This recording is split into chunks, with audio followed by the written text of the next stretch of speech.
Happening now, the man accused of attacking a world-renowned author at the Chautauqua Institution is in court. We have the very latest in the case against him. And what a local dairy farm is doing with the leftover butter sculpture from the New York State Fair.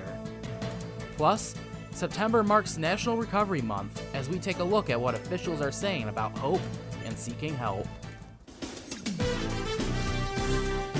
Live and on demand, this is WNY News Now.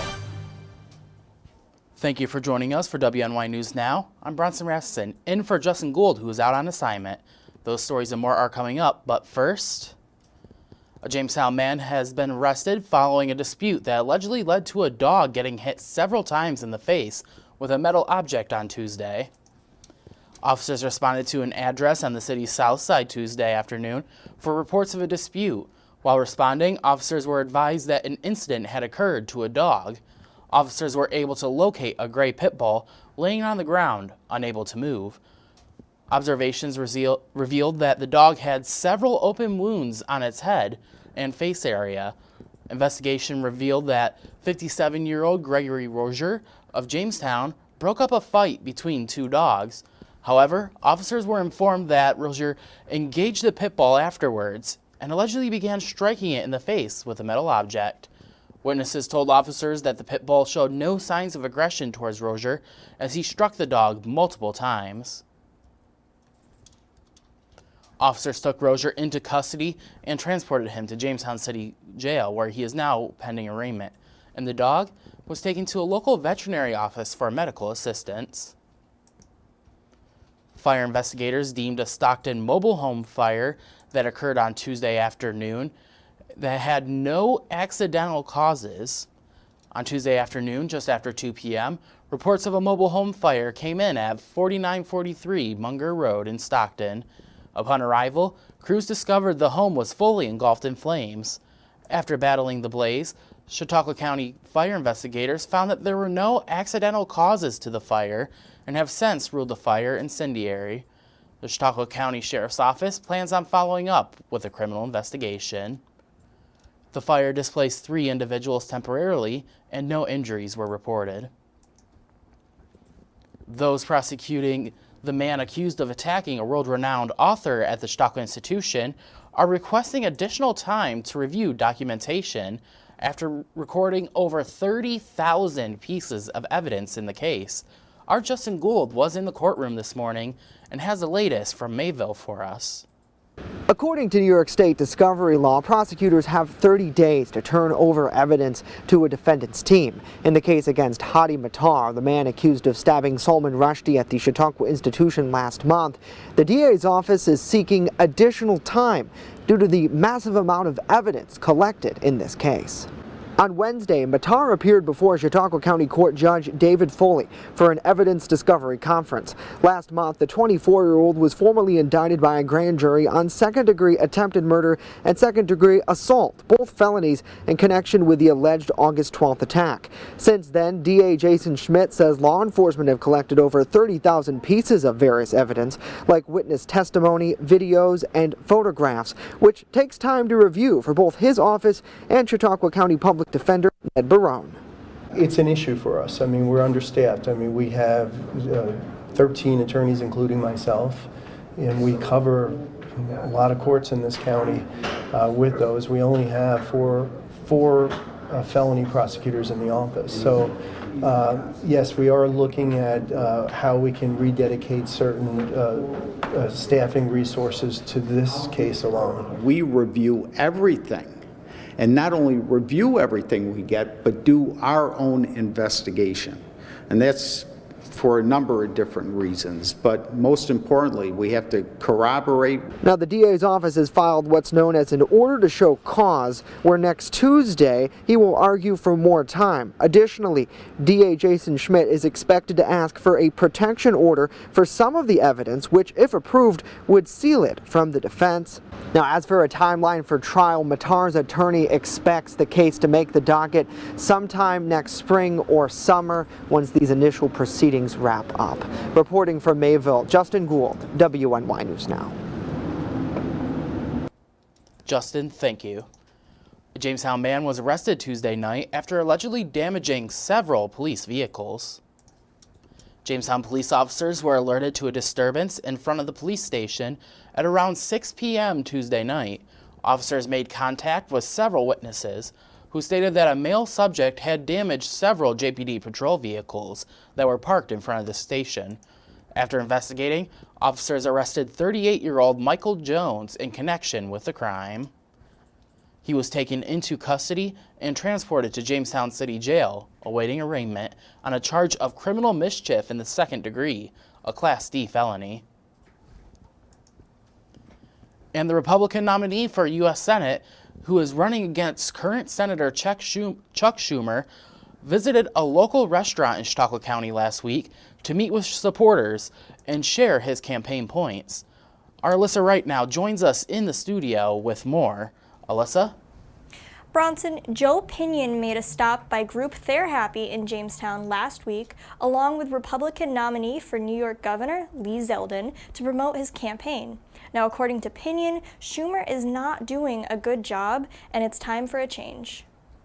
We're here to tell the untold story of New York State, to talk about the child poverty, to talk about the crime that's gone unchecked, to talk about the runaway spending in D.C. That has bankrupted seniors.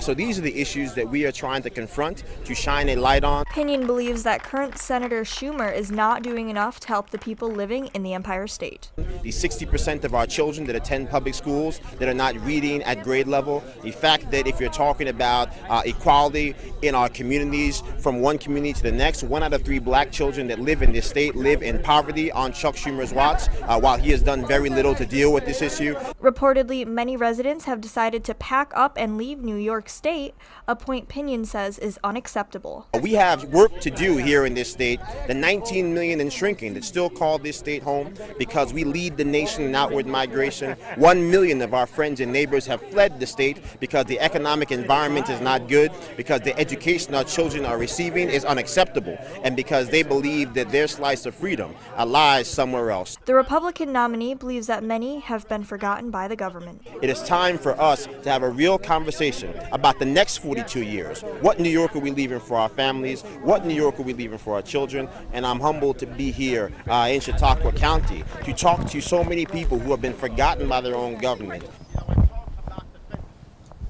The 2022 United States Senate election will take place on November 8th, and to learn more about voting registration, visit the New York Board of Elections website. Live in the studio, Alyssa Wright, WNY News Now. Well, Alyssa, thank you. And changing pace a little bit, now Justin had told me that he got rained out there in Mayville. So really, Dakota, what's going on out there?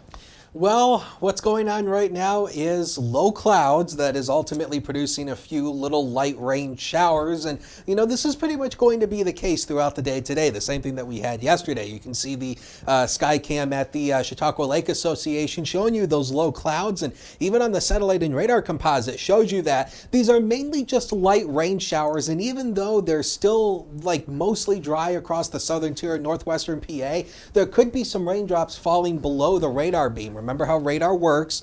The beam goes in a straight line, the earth curves, so as you get farther away from the radar, the beam gets higher, so it might be overshooting some of the little light rain that might be falling across the southern tier. We only managed 68 for the high yesterday. Started the day at 60, 90, and 32 are the records. So just another rinse and repeat day. Lots of clouds, scattered light rain showers and drizzle, otherwise gloomy, 67 to 74. These temps might be a bit optimistic. Some of you are not even going to reach the 70s once again today with a north wind 5 to 12. But I do have some warmth on the way. When is it going to arrive? I'll talk about it with the Ultimate Satellite Solutions 7-day forecast later in the show. Bronson. All right, we'll see you then, Dakota. As WNY News Now continues, a former Trump advisor is expected to surrender to authorities based on his efforts to build a border wall. And later, there's an increase in strokes for middle-aged Americans. The reason why? Coming up. And stay with us. As WNY News Now, we'll be right back.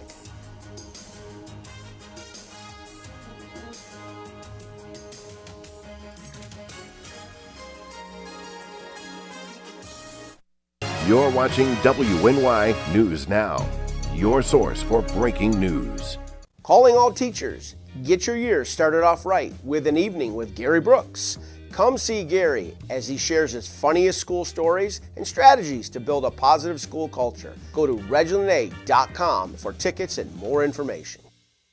EagleZip.com is your local one-stop shop for all of your home and business computer needs. Located on Fluvan Avenue Extension, just outside of Jamestown, EagleZip.com sells and services all brands of desktops and laptops, as well as servers and network equipment for your business. All new computer sales include transferring your data from your old computer plus a 2-year warranty. Call EagleZip.com today. Stop by EagleZip.com today and let us make computers easy for you.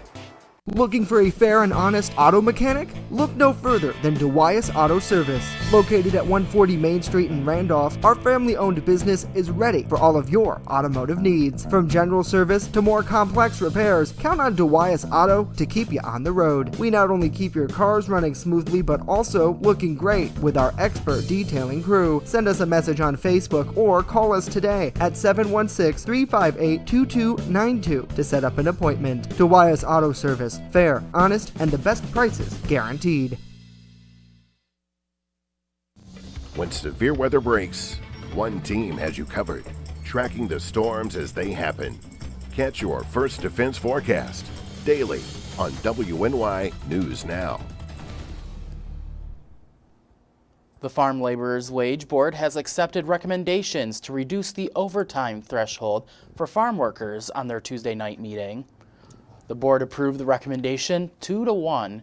In 2020, the New York State Department of Labor proposed to the board the possibility of reducing overtime from 60 hours to 40 hours per week. In a statement by New York State Senator George Borrello, he says the board moved another step closer to a tragic reckoning with the decision by the Farm Laborers Wage Board to officially recommend lowering the farm worker overtime threshold from 60 hours to 40 hours. The Department of Labor convened the 3-member board to make a decision in January of 2022. Former Trump advisor Steve Bannon is expected to surrender Thursday on charges related to his fundraising efforts to build a border wall. The New York State charges are based on the same conduct that he was charged for by federal prosecutors in 2020.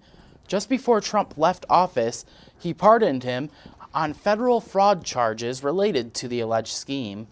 But presidential pardons do not apply to state and local investigations. So, early in the last year, the Manhattan District Attorney's Office opened its own investigation. Now, Bannon had called the indictment, quote, phony charges and a, quote, partisan political weaponized of the criminal justice system. The New York State Fair has come to a close, but there's still one thing to be put away, the 800-pound butter sculpture. The American Dairy Association Northeast, alongside Cornell Cooperative Extension, Master Gardeners, and Noblehurst Farms, worked to dismantle the sculpture at the fairgrounds. The butter was deemed unsuitable for sale or consumption, ultimately leading to local dairy farmers recycling the butter. Noblehurst Farms in Pavlon, New York, just south of Rochester, will use the butter along with other wastes, converting it into energy. Attached to our farm, we have an anaerobic digester, which mixes manure from our farm and food waste from the local community together to make biogas and ultimately electricity. And the butter will be mixed with that process to create a little more electricity for our dairy. This year's sculpture, named Refuel Her Greatness, highlighted female athletes and how they refuel with chocolate milk.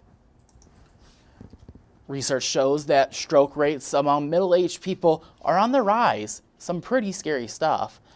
And live on air, a TV news anchor in Tulsa, Oklahoma, had what her doctors are calling the beginning of a stroke. In Pennsylvania, Senate candidate and current Lieutenant Governor John Fetterman is still recovering from a stroke he had in May.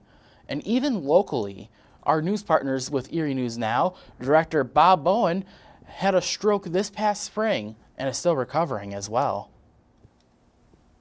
When Erie News Now hits the air every night, director Bob Bowen is at the helm. But in late March, the man who times out our shows to the second suddenly lost a half hour, completely zoned out at home. I have no idea what happened. I don't know if I passed out. I don't think I passed out. Unaware of what happened, he still came to work that night. But by the next day, he knew something was wrong and went to the hospital. Once you hear that you've had a stroke, it becomes your normal. Bob's only 60, but local doctors say middle-aged stroke victims are becoming more common. What I'm seeing more now is stroke in younger people, meaning that it is not just a disease of the elderly, it is a disease of all ages for various reasons, and including uncontrolled high blood pressure. That's what happened to Bob. Over time, high blood pressure created the blockage in an artery leading to his brain.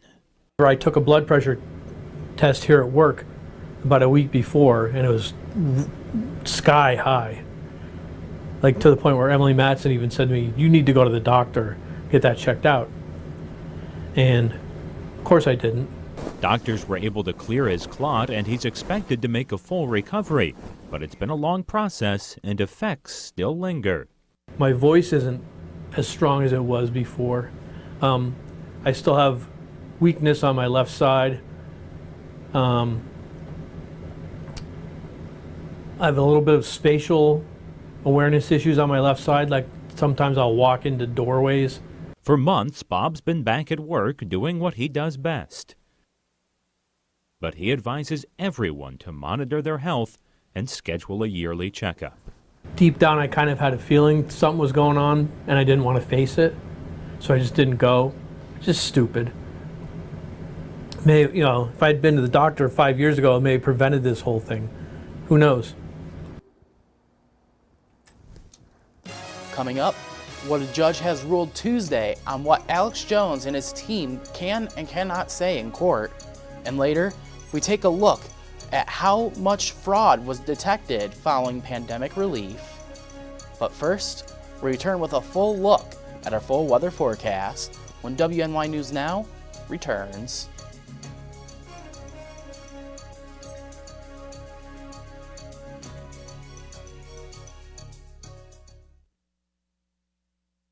You're watching WNY News Now, where coverage comes first. Calling all teachers. Get your year started off right with an evening with Gary Brooks. Come see Gary as he shares his funniest school stories and strategies to build a positive school culture. Go to ReginaldA.com for tickets and more information. There's an old saying, there's no news in the newsroom.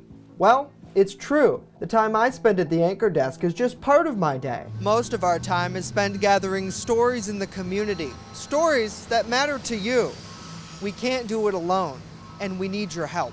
When you see breaking news or have a news tip we should know about, drop us a line on Facebook today, email our news desk, or call our newsroom at 488-7226 so we can bring those stories straight back to you. How prepared is your family if a hurricane shows up at your doorstep, or a flood, or a blizzard? You can't just turn away a natural disaster. That's why it's important to go to ready.gov/plan now. It has the tools and tips you need to make an emergency plan with your family. So if disaster comes knocking, let's go. You'll be ready to help keep your family safe. It's just a pizza. Yes. Make a plan today. I'm a survivor. I'm a survivor. I'm a survivor. Testicular cancer is the leading form of cancer in men aged 15 to 35. 1 in 250 men will be diagnosed with testicular cancer. But 98% will survive if detected early. As a survivor, I believe early detection is the key. Learn how to do a testicular self-exam and other important facts about testicular cancer at oneball4tc.com. You're watching WNY News Now, your source for breaking news. Fast, accurate, and everyday. First Defense Weather. Welcome back, everybody. Wanted to start off with this picture of the Chautauqua River. And I took this yesterday, and you can see the gloomy skies above and also the water flowing down the Chautauqua. So if you have any pictures or videos like that or of the weather, Hunters WX on Twitter, the First Defense Weather page on Facebook, and Always use that hashtag, MyLocalWX. And the pollens, because the ragweed has spiked up now into the high category, so that's our main culprit right now is the ragweed pollen. So yeah, the allergies are still out there right now. Thanks to Dr. Fred Lewis and Olean for that report on the allergies. 63 right now as of noon hour. It is still a chilly day with north wind of 9. That's your culprit. And there is some light fog being reported at the airport, so the visibility is down to 2.5 miles. But, you know, we've been living in the 60s here. Take a look at the temperature starting from 4 o'clock Monday afternoon. That's when we started to first hit the 60s, 69. We stayed in the 60s all day yesterday, and then at 10 a.m. we were at 62. So when you calculate all this out, we have been stuck in the 60s for 44 consecutive hours. We have not broken 70 degrees in almost 2 days. So it's an amazing statistic when you think about that. There's going to be some more rain on the way, though. The Weather Prediction Center has a marginal risk of at least some flash flooding further out to the east. There's a slight risk further down across portions of eastern Pennsylvania. And this is just for the fact because we've had so much rain recently that a couple of showers could produce some heavy rainfall through the afternoon and may cause some low-lying flooding. But if you're not a fan of the cooler air, it does look like the warmer air is going to be coming on in by the end of the month. That's the 8 to 14-day temperature outlook. A small boundary located east of the region is still kind of producing the cloud cover, but notice there's some clearing back here across Michigan with high pressure. That's going to be moving on in here through the day tomorrow. So notice the computer modeling sparks up a couple of those showers through the afternoon hours, and again, we'll have to watch for maybe some heavy downpours, but it should mostly be on the light side for most of you. Should taper off through the overnight hours. We're still going to keep a chance for a few showers in the forecast. Tomorrow we'll start with patchy fog in the morning, so watch for that for the bus stop. We should at least go partly sunny for the afternoon hours tomorrow. Notice how the clouds breaking up a little bit more here, and then by the time we go into Friday, I do think we're going to see a lot of sunshine, especially by Friday afternoon. So the day planner for tomorrow, we start at 56, 69 at noon, and then by the time we head to 5 o'clock, 74 degrees with a good amount of sunshine. Now the next 7 days of your life, powered by Ultimate Satellite Solutions. So nothing but sun on Friday, bringing a few clouds Saturday, a little bit warmer, back up into the lower 80s. By the time we head into the weekend, we are going to see some rain showers Sunday and then through early next week, Bronson. It looks like you can't live in the 60s anymore. Your favorite dream. That's right. Now with some continuing coverage from around the nation. A Connecticut judge ruled Tuesday on what Alex Jones and his legal team can and cannot discuss in front of a jury in his upcoming trial. The trial will determine if the right-wing radio host and his company, Free Speech Systems, are liable to pay family members of the Sandy Hook shooting. Jones is accused of using his show InfoWars to promote conspiracy theories about the 2012 school shooting, claiming the massacre that killed 20 children and 6 adults was a hoax. Some of the arguments Jones and his legal team cannot make include saying prior rulings were the result of judicial bias or the plaintiff's counsel lying in court telling the jury that being held accountable for damages is unfair or offends Jones's First Amendment rights, and bringing up previous settlements some plaintiffs have received in lawsuits against defendants like firearms manufacturers.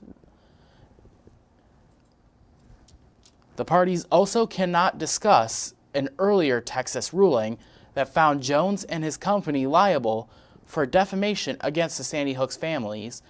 Jones was ordered to pay $45 million in damages. A new kind of COVID-19 vaccine is becoming available this week. It's the first new formula since the shots came out in 2020. Experts say it offers better protection against current forms of the virus. Health officials say COVID boosters are likely to become annual starting this fall. They also say people can get them the same day as their flu shots. The CDC recommends a new booster that's available starting this week. It's a combination of the old vaccine recipe and new protection against current Omicron versions. People 12 and older can get the Pfizer version. The Moderna one, however, is for people 18 and up. The annual booster plan could change if a new variant causes a major surge, and some people at higher risk might need more than one shot a year. People eligible for the new vaccine can get either kind if it's been at least 2 months since their last booster. The CDC says most kids ages 5 to 12 should stick to the former vaccine series for now. When the coronavirus hit the U.S., Congress quickly acted to provide relief for families and businesses, local and state governments, to help offset the pandemic's impacts.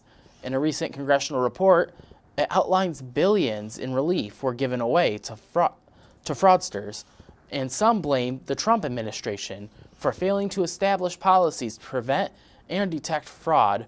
Our D.C. correspondent, Rachel Knapp, reports.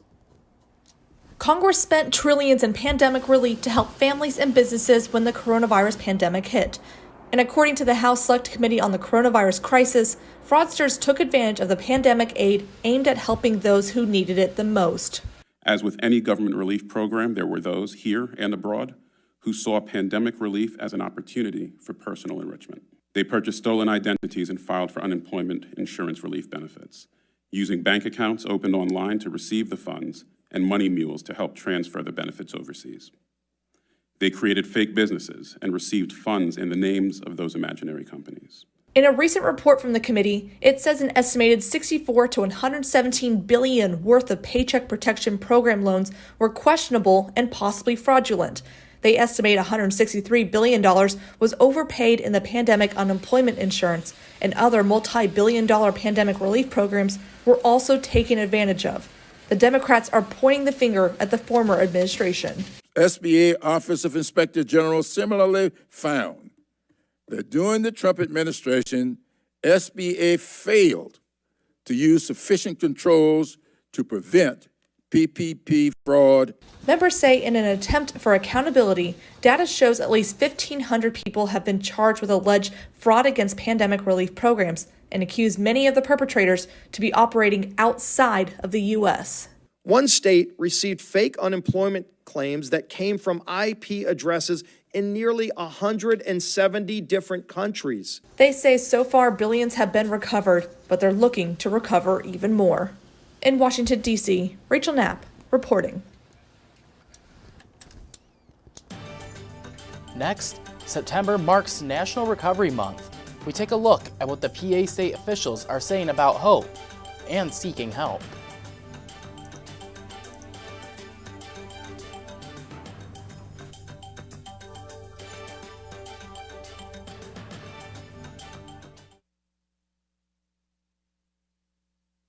Catch your First Defense forecast daily on WNY News Now.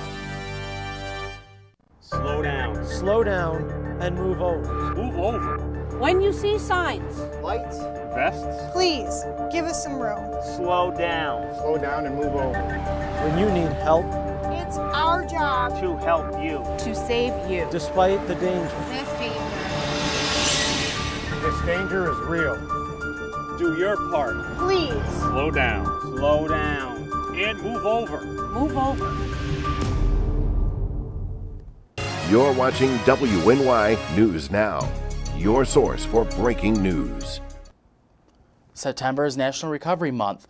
PA state officials and advocates say the month is about hope and seeking help for individuals struggling with the substance use disorder. Our PA State Capitol correspondent, Brendan Scanlon, shares the stories of those who are living proof that recovery is possible. Based off data from 2021, on average, nearly 300 Americans are losing their battle to substance use each day. I call it a jetliner a day. The reason I call it a jetliner a day is to make the comparison. When we had 2 crashes of a similar jetliner, what did the world do? We grounded that plane. The impact is far-reaching, and the pain is felt by every race, class, and creed. Grew up in a loving home, but found myself struggling and had been conditioned into this stigma and this shame that what I was doing was wrong. Harry Canaan, son of Congresswoman Dean, is one of the 20 million Americans living in recovery. And I think that number is just as important, if not more important, to continue to highlight so that we can see that hope. After nearly 10 years in recovery, his message for those who are still fighting is one of optimism. I want everyone who's struggling to know that it can get better. The month of September serves as a reminder that even though the road to recovery is sometimes a years-long or even lifelong journey, there is still hope. I think it's important for people to know, first of all, there's hope and there's help. Scott Silverman has been in recovery for over 3 decades and has devoted his life to helping others find treatment. He says the keys to recovery are patience and, most importantly, recognition. The 3 hardest words in the English language is, I need help. Don't be afraid to ask for help. You'd be amazed how much help is really out there. Silverman says educating the next generation about the potency and availability of illicit and recreational drugs is critically important. He warns that a lack of awareness as well as a continued influx of stronger illicit drugs like fentanyl could be catastrophic. Reporting in Harrisburg, Brendan Scanlon to Erie News Now. For more information on how to get help, it can be found on our website at WNYNewsNow.com.